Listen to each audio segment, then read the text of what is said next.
जय श्री राम, हर हर महादेव। इस वीडियो में हम जानेंगे हनुमान जी की कुछ ऐसी विशेष बातें जो बहुत कम लोगों को ही पता होगी। तो चलिए सबसे पहले हम जान लेते हैं उनके अवतरण दिवस के बारे में।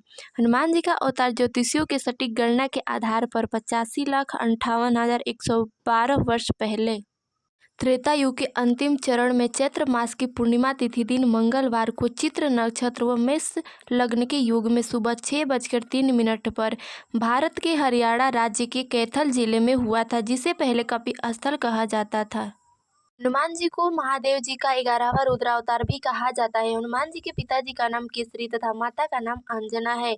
हनुमान जी के बचपन का नाम मारुति है।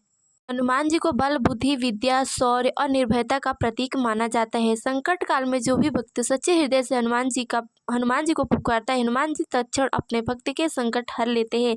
इसीलिए हनुमान जी का एक नाम संकट मोचन भी है। चलिए अब हम समझ लेते हैं हनुमान शब्द का अर्थ क्या होता है। का अर्थ हनुमान का, नु का अर्थ अर्चना का, माँ का अर्थ लक्ष्मी व न का अर्थ पराक्रम का प्रतीक है।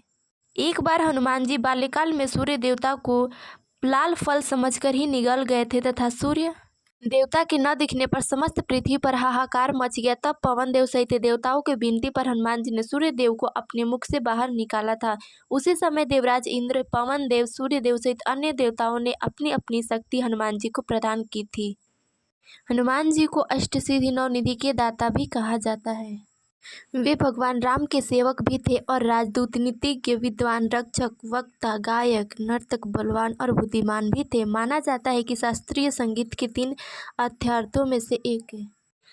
आचार्यों में से एक हनुमान जी भी थे तथा अन्य दो का नाम शार्दुल और कहाल था। संगीत पारिजात हनुमान जी के संगीत सिद्धांतों पर आधारित है। कहा जाता है कि सर्वप्रथम राम कथा हनुमान जी ने अपने नाखून के द्वारा शिला पर लिखी थी, जो हनुमान नाटक के नाम से प्रसिद्ध है। तो चलिए अब हम जान लेते हैं कैसे हुआ था हनुमान जी का जन्म। जब अयोध्या के राजा दशरथ जी पुत्रष्टि यज्ञ करा रहे थे और उस यज्ञ के फलस्वरूप उनको अग्नि देवता ने प्रसाद रूप में जो खीर प्रदान की थी, उसी खीर में राजा ने 3 हिस्से किए अपनी तीनों रानियों के लिए।